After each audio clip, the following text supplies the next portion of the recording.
बघूयात पुढची बातमी। वसई विरारमध्ये ईव्हीएम वरती उमेदवारांनी प्रश्नचिन्ह निर्माण केलेलं आहे।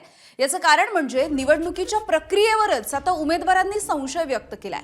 ईव्हीएम मध्ये कमळ आणि धनुष्यबाण ही दोन चिन्ह अगदी ठळकपणे दिसतायत असा आरोप होतोय आणि इतर जे काही पक्ष आहेत, काही पक्षांची चिन्ह अत्यंत फिकी दिसत असल्याचा इथल्या उमेदवारांचा आरोप आहे। वसई विरार शहर महानगरपालिका निवडणुकीच्या पार्श्वभूमीवरती ईव्हीएम मशीनच्या संदर्भात हे गंभीर असे आरोप समोर येत आहेत। ईव्हीएम मध्ये उमेदवारांचं नाव आणि चिन्ह दर्शवणाऱ्या कागदावरती कमळ आणि धनुष्यबाण ही जी दोन चिन्ह आहेत तीच फक्त स्पष्टपणे दिसतायत, इतर चिन्ह फारशी दिसत नाहीयेत असा आरोप केला जातोय। मात्र या सगळ्या प्रक्रियेच्या संदर्भात कागदावरती चिन्हांच्या छपाईमध्ये तफावत दिसून आल्यामुळे अनेक उमेदवारांनी आक्षेप नोंदवलाय।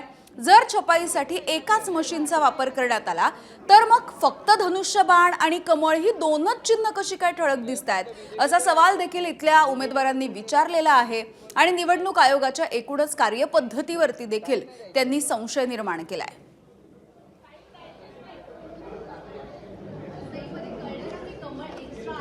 तर उद्धव ठाकरे यांच्या शिवसेनेचे वसई विरार मधले संघटक शशीभाई शर्मा यांनी नेमका या सगळ्या प्रकाराच्या संदर्भात काय म्हटलंय आपण बघूयात।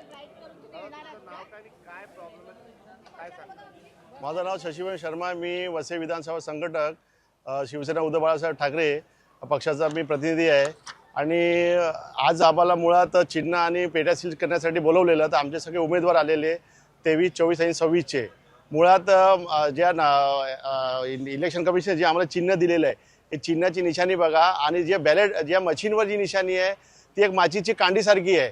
माझा स्पष्ट आरोप असा आहे की इकडचे जे आरो आहेत ते आरो हे देवेंद्र फडणवीस यांच्या सांगण्यावरून आणि सत्ताधाऱ्यांच्या सांगण्यावरून काम करत आहेत आणि हे फक्त त्यांच्या सत्ताधाऱ्यांना मदत करत आहेत आणि ही जी जाणून बुजून केलेली कूटनीती आहे म्हणजे स्वतःचं पक्षाचे चिन्ह हे बोल्डमध्ये ठेवायचं आणि दुसऱ्यांचे पक्षाचे जे चिन्ह आहेत ते एकदम लाईटमध्ये। आणि आज ज्या शाळेमध्ये जिल्हा परिषद शाळा आहे, जिल्हा परिषद शाळेची तुम्ही अवस्था बघितली तिथे लाईट नसते, अंधार असतो, ज्येष्ठ नागरिक आहेत त्यांचे तिकडे महिला आहेत त्यांना ती निशाणी दिसणार नाही अंधारामध्ये आणि यांची निशाणी तिथे बोल्डमध्ये दिसणार। माझा स्पष्टच आरोप आहे की इकडचे जे आरोप आहेत ते देवेंद्र फडणवीस आणि भाजपच्या सांगण्यावरून ते काम करत आहेत आणि आमची निशाणी आहे जी इथे दिलेली, जी त्यांनी दिलेली निवडणूक आयोगाने निशाणी दिलेली आहे, ही निशाणी बघा किती बोल्ड आहे आणि किती जाडी दिसते। आणि ज्या पेटीवर एबीपी माझा, उघडा डोळे बघा नीट।